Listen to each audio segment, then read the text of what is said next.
नमस्कार मित्रों।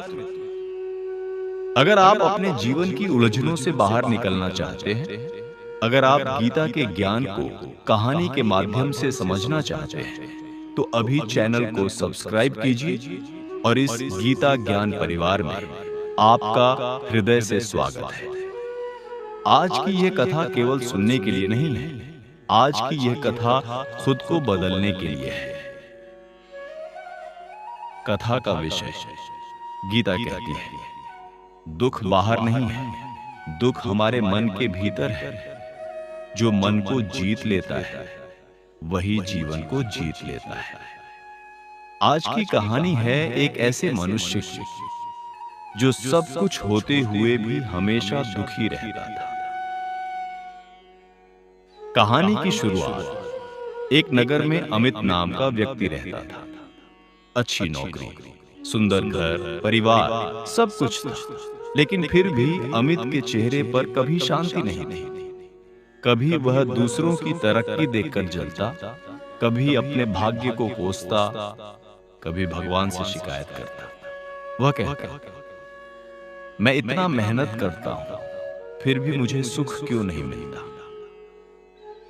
मन का संघर्ष अमित हर समय किसी न किसी से अपनी तुलना करता।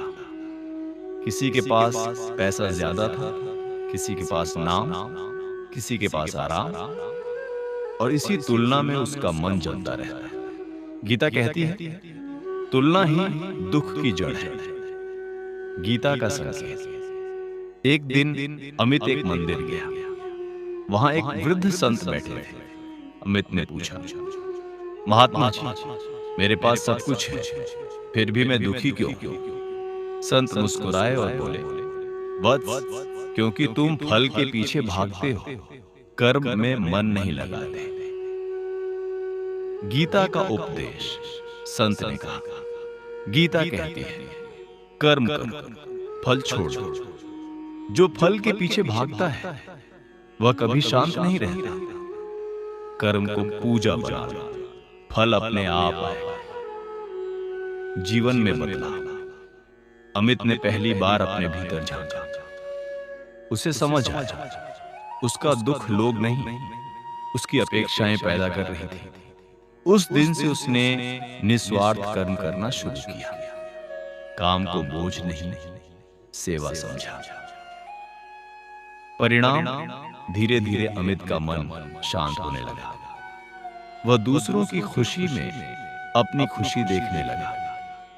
अब वह कहता था, भगवान ने मुझे बहुत दिया है, मुझे शिकायत नहीं, कृतज्ञता करनी चाहिए। गीता का सार गीता कहती है, जो मिला है उसमें संतोष रखो, जो नहीं मिला उसके लिए रो मत।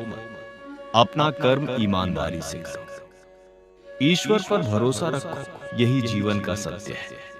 अंतिम संदेश मित्रों, दुख परिस्थिति से नहीं, दृष्टि से पैदा होता है। अगर दृष्टि बदल दो तो जीवन बदल जाए। अगर यह कथा आपके मन को छू गई हो तो लाइक करें, शेयर करें और चैनल को सब्सक्राइब जरूर करें। जय श्री कृष्ण।